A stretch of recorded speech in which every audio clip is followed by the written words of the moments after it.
actually do the activity is that you can ask the questions during the activity. But Margaret told me that the dynamic of this place is the speaker speaks and then you have the opportunity to ask. So that's the time to ask the question. Look, if I know the answer, I will be more than happy to answer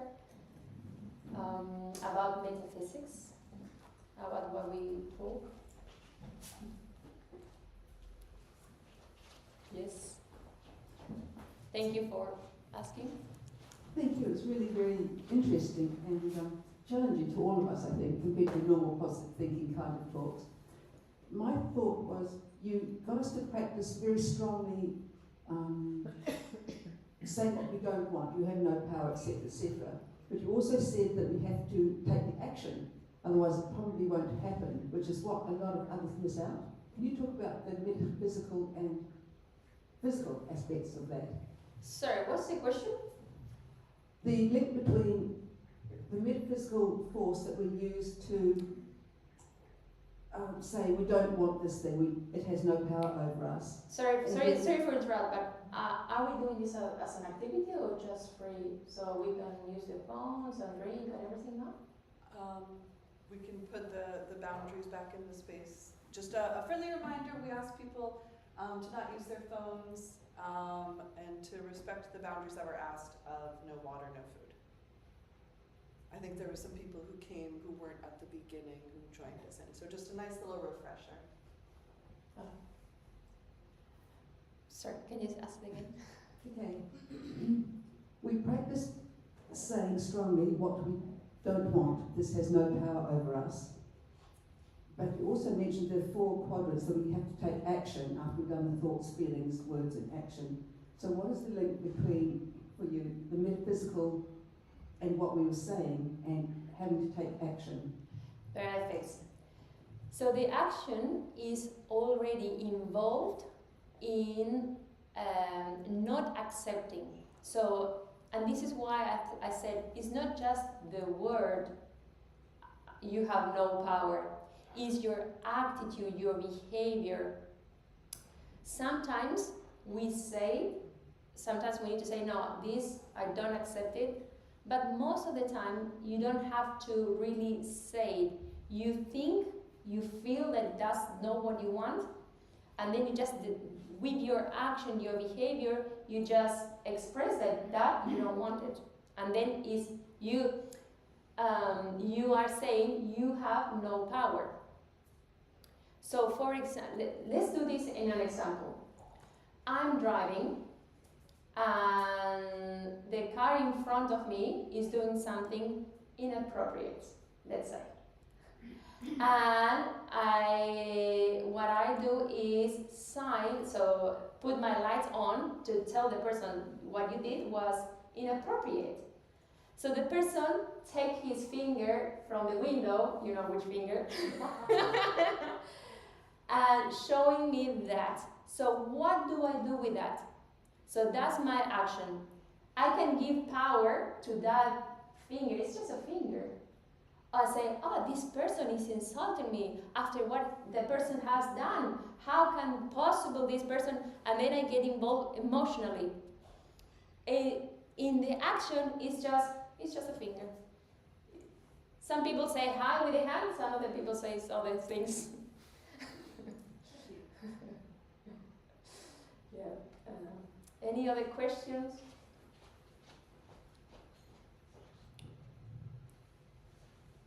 If you don't have any question, I still have a bunch of things to say that I couldn't say, so I don't know if you... Yeah. Now, I get the positivity aspect, and one of the early ones mentioned remember the polarity. And does that come into sort of the, remembering that there's like a contrast between the positivity and what isn't positive, or is it more like, be mindful of, what isn't positive, but be positive anyway, or how does that play into it? Yeah, When you speak of one of the principles, in that case we talk about the mentalism, we are also involving the other six. So they all work as one. And that polarity, like you're saying, is involved in mentalism. So I'll give you an example.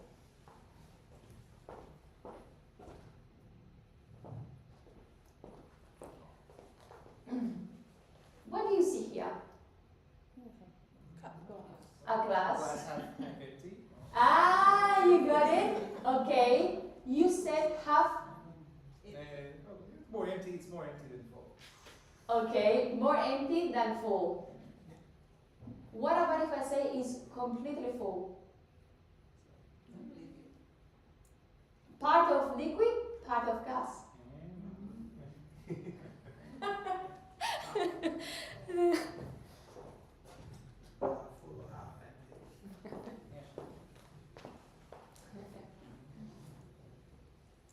So yeah, I'll ask a question. yeah. I'm curious about using the word no. I was taught in some ways that to make affirmations for self, not to use the word no, because it brings in what it is that we're trying to not bring in. So I don't want my husband to talk to me that way. The no part of that was actually, my brain isn't hearing the no, and it's just hearing that I want my husband to talk that way. Does the word no have any impact in metaphysics? When you say that example, it's not about the word no. It's because you are putting the attention on the bad behavior of your husband.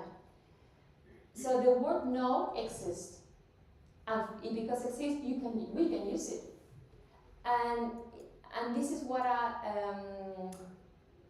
is there to use. Now the knowledge, how can I say this simply?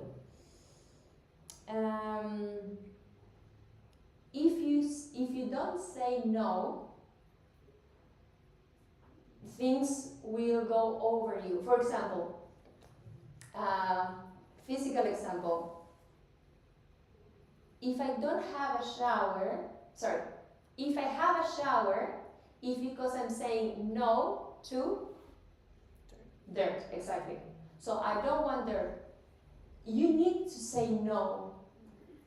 Otherwise, the dirt will be all over my body. It makes sense. Yeah. Just on that, I feel that I don't need a microphone on, it's fine. Just for the recording, just make it. Oh, okay. Yep.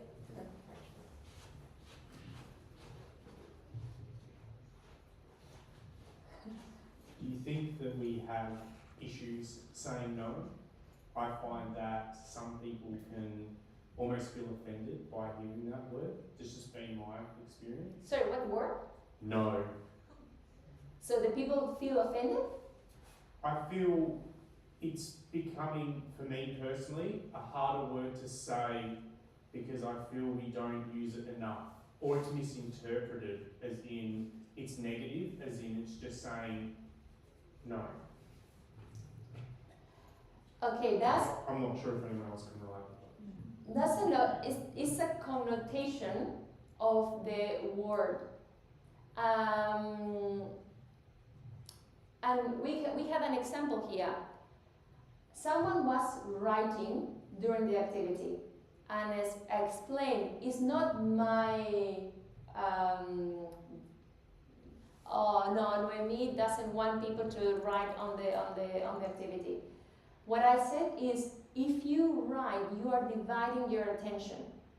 The person didn't want to listen, so the person continued using the pen, continued dividing his attention. So in that case, I said no in my way. You, all of you, saw how I said no. Did I shout? Did I get angry? I said no to that behavior, not the person, the behavior, the action. And someone got, not the same person, but someone in the group got upset and left. You cannot manage others people feelings or how they are going to respond. You only have control of you, your thoughts, your feelings. And if you don't say no, people will, I don't know if the expression in English is put their foot on your face and you Walk all over you. walk over you. Walk over you. Yeah. When I was a kid, my mom many times said no. And I was angry. Yes. I said, why? I want, I don't know, let's say ice cream. I love ice cream. And I said, no, right now, no, because whatever reason. So, yeah. And today, I'm very grateful that my mom said at that time no, because it had a reason. So, I'm just trying to unpack this for myself. It's more not focusing on why I'm saying it, not on what about the other person is essentially just saying, okay, if I'm saying no for whatever reason it is, to focus on why I'm saying it and the reason it, and then if it's, let them deal with it however they want to deal with it, it's not my responsibility. Look, there is another thing, another aspect of that. When I said that you can use your thoughts, your feelings, your actions, your words and your actions, sometimes when you say you have no power, you can say that mentally.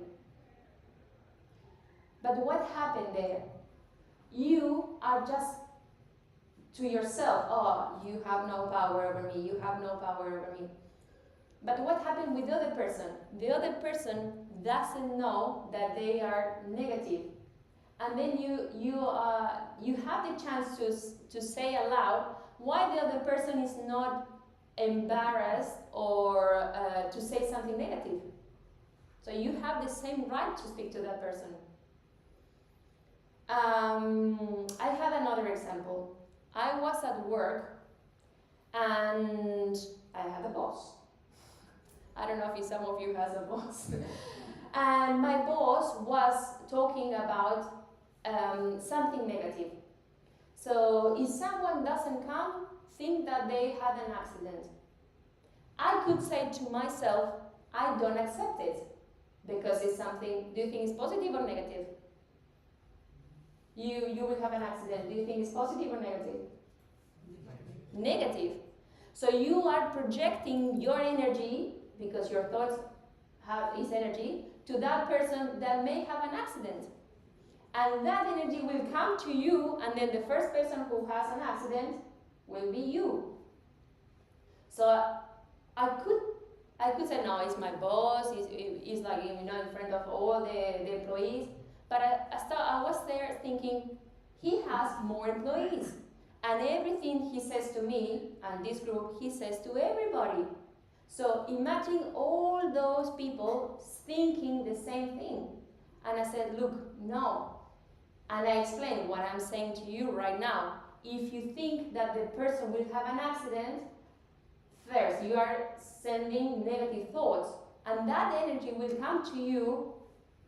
The way that the energy works when you speak is, if you say something negative, like you will have an accident, that energy comes from your feet, because it's something low vibration.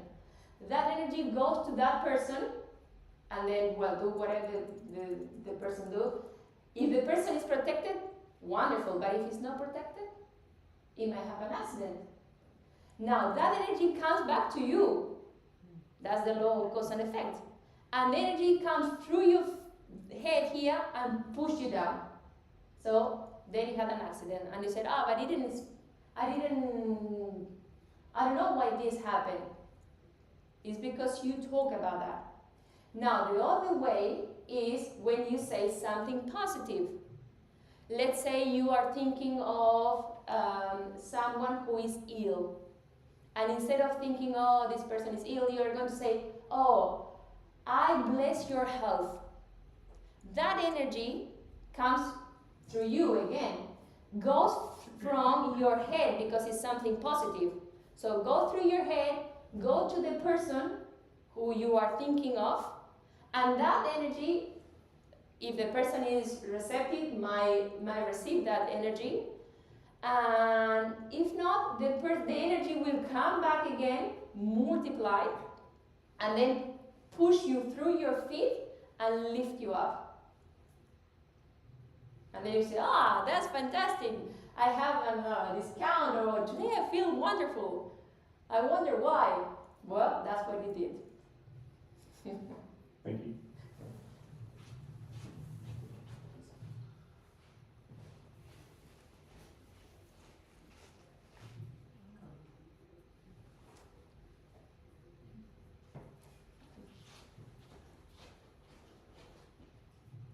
The saying you've got up behind you there, I bless the good in this situation, is sometimes quite hard to find.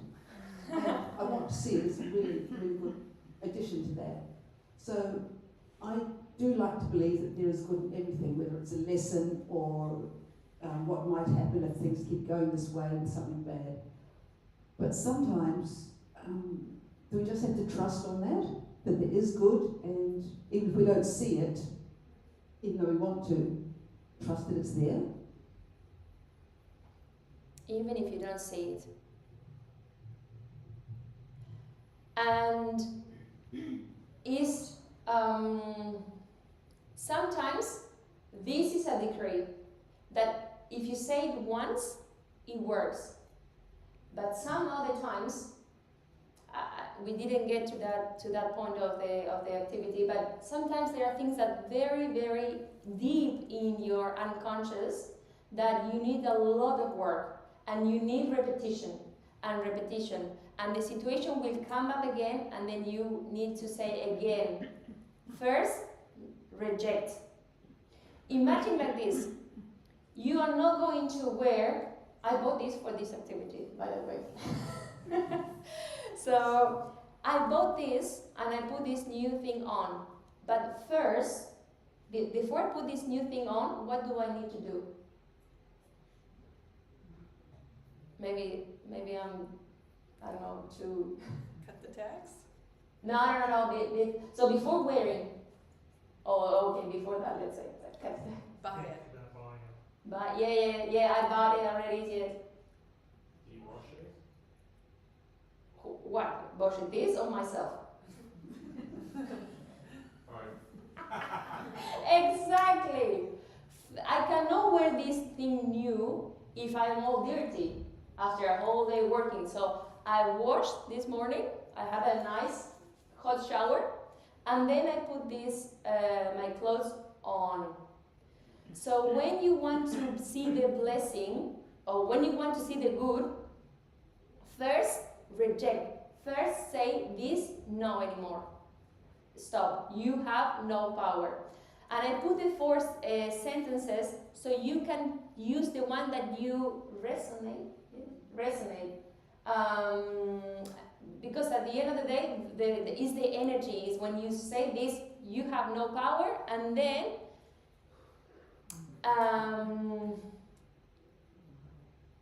you need to, in your brain, there is an empty space there. If you don't fill it with something else, will come the same energy. So that's why, for example, someone has the condition of, I'll give you an example, of pain in the big toe. So that pain is there, and they say, they don't say you have no power, they stay with the pain, they talk about that pain with every person they can meet, and one day the pain goes away. But what happened? Another pain from another area comes. Because in your brain, if you don't fill that space with positiveness, or the opposite, will bring the same quality of energy. So it won't be pain in your big toe, it will be pain in your hip or something else. So you need to cut and reinforce the positiveness, the good. If it's pain, what is the opposite of pain? Pleasure. What? Pleasure. Pleasure, joy, yes, healthy. If it's a situation about lack of money, what are you going to think? What is the opposite? Abundance. Yes, prosperity, wealth. If someone is depressed, I feel like no, I don't want to do anything. What is the opposite of depression? Happiness, harmony, enthusiasm, and ascension, exactly. Yes. So there's always the two opposites. What did you say? Anger. Anger? What is the opposite of anger? I was going to say depression's opposite would be anger because you feel motivated, like hashing at some things. But anger is not the opposite of depression. It's another feeling. It's different. So what is the opposite of anger? If someone is anger, what will be the opposite? Tolerance. Peace. Peace. Peaceful. Yeah. And you know what about the feelings? Sometimes you don't even get to the point to say you have no power. It's about observing that you are in that emotion. I'm angry. And then you realize that what happened? It goes away sometimes once you Sometimes, all the time. As soon as you realize, look, I'm angry, the sensation disappears. It's like when you go to the doctor and say, I have a pain, but now the pain is gone. Because you're paying attention, so the pain disappears. I don't know if that always goes away when you recognise it. Like, well, I was going to say the second month, but that's not a good example. Because the observation is not analyzing. It's not that you are analyzing the pain, comparing, this pain is stronger than yesterday, or is less than yesterday, or now it's different pain. Observing the pain, there is no qualification, there is no mental process. It's awareness. What would you say to the old saying, with power comes tremendous responsibility? It's true. Huh? It's true. Yeah. With power, yes. Because then it's how you're going to use it. Yeah, well, I suppose that's what I'm getting towards. Yes. Yeah. That's true. Thank you.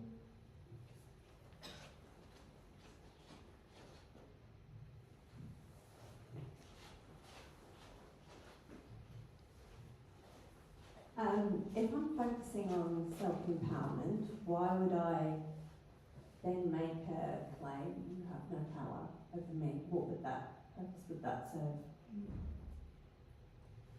Sorry, what's the question there? So if I'm focusing on positivity, Yes. my own self-empowerment, Yes. why would I make a statement, you have no power over me, as a means to achieving that? Okay, so you are looking, so let's put this an example. Is there anything that makes you angry? What? So much. There's a big list. Okay, one. I don't like lies. Lies. Okay.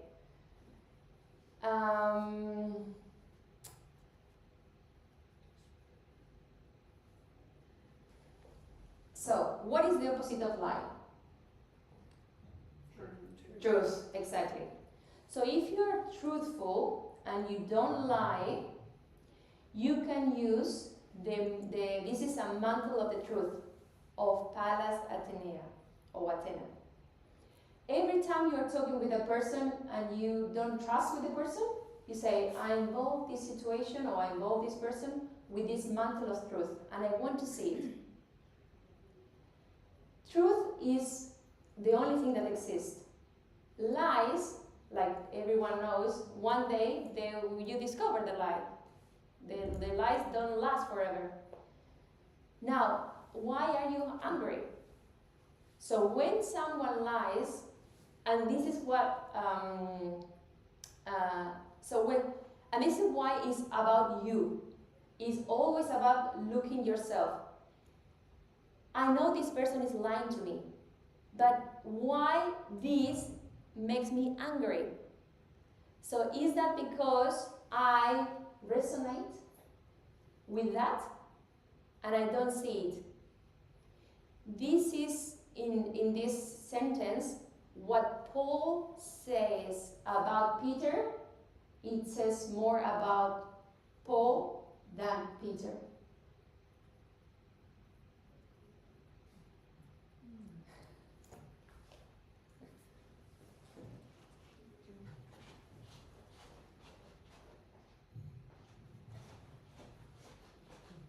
The famous author Ken Wilber said something on this. He said, if you are aware of a person lying, you're aware of it, but you have no internal reaction to it, then it's not your stuff, it's not your shadow. Correct. But if you're being hooked into it, then it is part of you. That's what Ken Wilber says. And everyone's hooked into Trump at the moment. But because you, and this is the exactly the word, you are giving power to that. And you say, okay, this, enough. You have no power. Yeah. And if you get to that point that it doesn't bother you anymore, you can live with someone like that. And that's it. Or life, because you learned the lesson, maybe that person goes away. So you're saying just don't get angry about it, say, oh well, that person lied. And then you take an action of some kind, but don't get angry. Yeah. Just do something. Walk away or accept, oh well, they lied to me again. Bless the good situation maybe. Exactly! Exactly. Apply that. I say, okay, I bless the good in this situation and I want to see it. Or in that case, the truth. We have time for one more question. Just following on from that. So, will it mean that if somebody lies to you, and it happens, often, then you get to the point of not trusting that person? It's because you don't know the mantle of the truth. If you use the mantle of the truth, you will see the truth exactly in front of your eyes. But what I'm saying is that if you start to suspect, you stop trusting them because you expect them to be lying. We didn't get to that point either, see? You are putting an image on a person that is a liar. And that person, because you think, that person is a liar, they will lie to you. And maybe they don't lie to anybody else. It's based on experience, like several experiences. But again, you are putting the attention of others, and you cannot change them. You only can change yourself. So then you just protect yourself by assuming that they're lying. I have a story about that, about putting images. There was a person driving a car, traveling, and the car broke down. So he said, I'm going to see what's going on. He realized there was something wrong and he needed a car jack. And he looked around and he saw a house far away with the lights on. And said, there might be people there. So when he was walking, he started thinking, this person doesn't know me. Maybe they don't trust me. Maybe they don't want to give in the car jack to me, even if they have it. Oh no, and they start thinking all the time from the car to the house, thinking, no, they are not going to give me this car jack. So when they arrived, he arrived to the house and the person came out greeting him, saying, "Hi sir, how can I help you?" And the guy said, "Nothing, I don't need anything," and he left. I don't know if you did it. No, I didn't understand that. So the person was thinking while he was walking that they will don't give him what he needed, and he was putting that image in that person. That when he met the person, he didn't even have the chance to talk, because he just thought, no, this person is not going to give what I need, and he left. So we are putting the images on people all the time. But it's different what I'm saying, because it's based on experience, that you've experienced somebody lying to you. And so I think to protect yourself and not give them power, then you need to Sorry, can you pass here, please? to expect that they're lying. That's a way of protecting yourself and not giving them power. Just saying it's a positive way of looking at a negative situation in a way. Yes. Sorry, but I think it just is the person just came behind me, so I cannot continue. So yeah. It's good timing anyway. Yeah. Sorry for that. So I don't get an answer. We are at 3:30. We want to make sure that we respect our time and the time of the staff and the time of our presenter. There are books for sale by Ruben Zedinho. There also will be available in the bookshop. I think that we should all give a round of applause for ourselves and for our beautiful presenter for